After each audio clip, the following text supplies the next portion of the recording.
नमस्कार गाववाल्यांनो. अहो Dubai aquarium बघून दिल्यानंतर आज माका पुन्हा एकदा ॲक्वेरियम बघू सारख्या वाटला.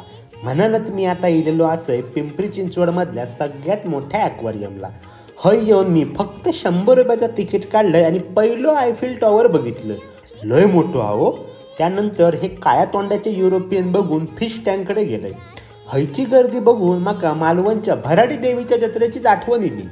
फिश टँकमध्ये बांगडो, सुरमय, बोंबील, शेंगटी, पापलेट असे लय भारी मासे होते. त्यातलेच 2 मासे मी ढाकलंय. नंतर आम्ही आपोआप मोठ्या ॲक्वेरियमकडे इलो आणि हयची गर्दी बघून माका घोषमाटाकच झाला. लोका माशाकडे अशी बघत होती की त्यांनी कधी मासेच बघूक नाही. ॲक्वेरियमच्या बाहेर इल्यावर बायका लय खुश झाली, कारण हय त्यांनी तुळशीबागच केलेली होती. हे मोठे मोठे पाळणे माझ्या अंगावर पडतील म्हणून मी बाहेर इलंय.